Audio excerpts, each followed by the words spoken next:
पर पैदा होकर के भारत की महिलाओं के लिए, भारत के अछूतों के लिए काम करने का काम किया। से तमाम सिद्धों गुरुओं को नमन करता हूँ, वंदन करता हूँ।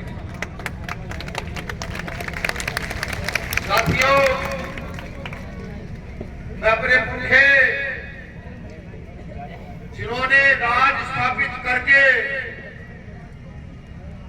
तलवार का भी मतलब समझाया, कलम का भी मतलब समझाया, हिंसा का भी मतलब समझाया और शांति का भी मतलब समझाया। सम्राट अशोक, चंद्रगुप्त मौर्य, महाराजा बिजली पासी, महाराजा सीता पासी, उदा देवी पासी, या तमाम वो हमारे पुरखे जिन्होंने भारत पर राज किया, आज भी जिनके जिले चीख चीख कर उनकी सौ जगह दिखाते हैं, उन पुरखों के चरणों में भी नमन करता हूँ।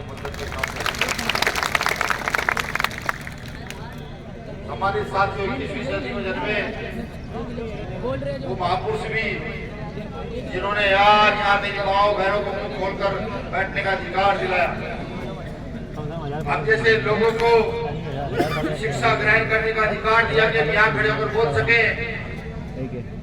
ऐसे तमाम नाम, पहले तो आरक्षण के जनक छत्रपति साहू जी महाराज, शिक्षा को प्रफुल्लित करने वाले महात्मा ज्योतिबा फुले, और इन सब चीजों को अधिकार के रूप में हम सब लोगों को देने वाले डॉक्टर बाबा साहब अम्बेडकर को भी मैं उनके चरणों में नमन करता हूं।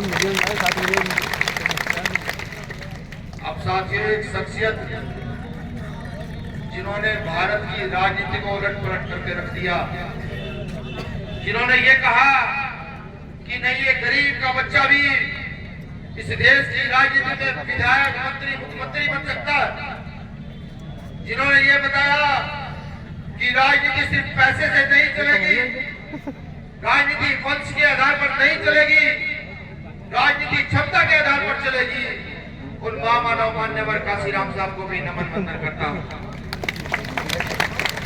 साथियों, एक विशेष नमन वंदन और है जिन्होंने मान्यवर काशीराम साहब को इस आंदोलन में लाकर खड़ा किया,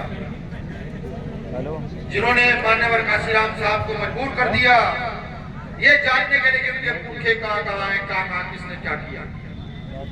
दीनावाना वाल्मीकि साहब, अगर दीनावाना वाल्मीकि साहब ना होते तो काशीराम साहब इस आंदोलन को इतना बड़ा ना कर पाते, और अगर वो इस आंदोलन को बड़ा ना करते तो शायद आज हम भी यहाँ ना होते। एक नाम और लूंगा, संत गाड़गे जी महाराज, जिनकी रचनाएं अगर हम पढ़े तो मुझे ये लगता है कि हमें कुछ पढ़ने की आवश्यकता नहीं पड़ती, सारा आंदोलन हमारे बीच में आ जाता है। अब मैं आखिरी नमन सलूट उनको करूंगा जिन्होंने आजादी की लड़ाई में इस देश में जाने दी। अगर संख्या की बात करूं तो उन जानों में देने वाले सबसे ज्यादा पुरखे हमारे थे। कहीं आंदोलन हुआ हो, चाहे फांसियां लगी हो, सबसे ज्यादा हमारे पुरखों ने इसमें शहादत दी। और अपने पुरखों को भी नमन वंदन करूंगा।